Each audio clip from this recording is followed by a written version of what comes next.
Hello. Welcome, of course, not to the church building, but here in my home steady. In the next couple days and coming weeks, we're going to have to adjust a little bit how we are doing church.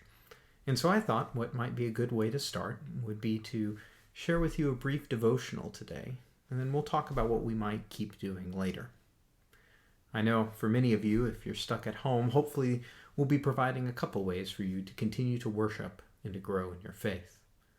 But for today, we are going to start by reading a small text. It comes from 1 Kings chapter 19, and I'll be reading verses 9 through 13.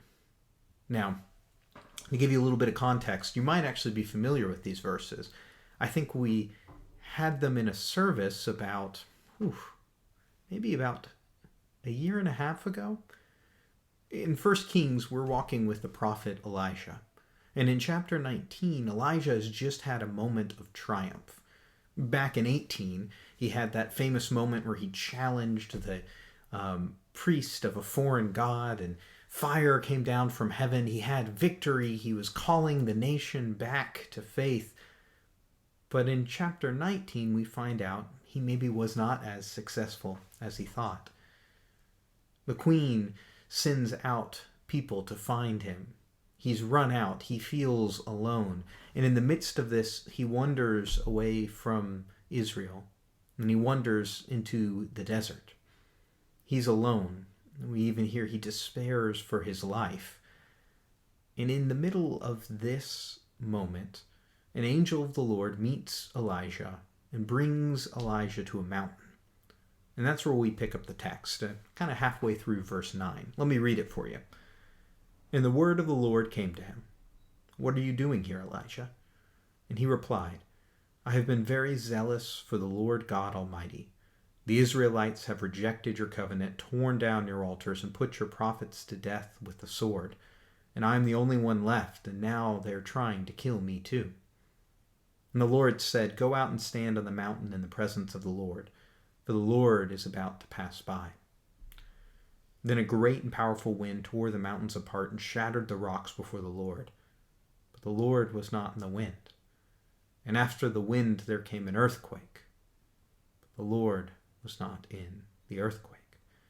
And after the earthquake came a fire, but the Lord was not in the fire. And after the fire came a gentle whisper. And when Elijah heard it, he pulled his cloak over his face and went out and stood at the mouth of the cave. Then a voice said to him, What are you doing here, Elijah?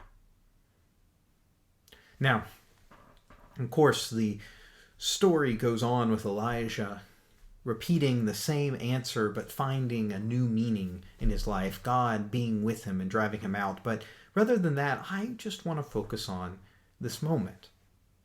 One that has been remarked on a lot, but I think is worth us looking at again today. The Lord is with Elijah, not in the great wind, the earthquake, or the fire, but in the still, small voice. I don't know about you, but if you've looked at the news or just seen the world around us, there's a lot going on, and it's important. We need to stay informed.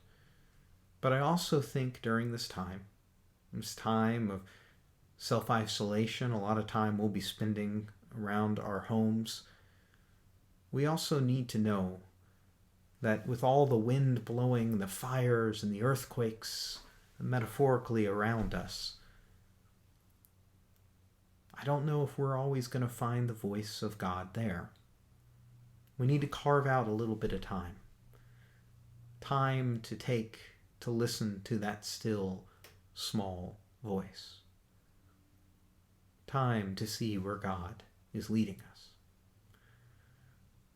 It's funny, Elijah's question doesn't change, but he now knows where to talk to God and to listen. And I don't know if we're going to have any grand insights, but I do know that in the midst of this time, and let me again repeat, it's important that we listen to the news, we listen to those authorities, medical professionals, scientists who know how to give us advice, but also that we take some time, we calm down, we put all that aside and try to listen for that still, small voice. Hopefully, in the next few days, you'll see up on our YouTube site that we're going to try to introduce some practices. Short devotionals like this, times of prayer, times to help you carve out a little bit of your day to listen to that still, small voice. Also, I would love for you to send me an email or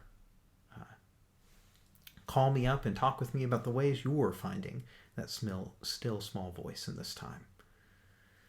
Most of all, I just want you to know that as our church family, you are not alone. We together worship and pray and seek to live out God's call during these days. Thank you so much. It's good to talk with you, and we hope we'll continue this conversation in the coming weeks. Goodbye for now.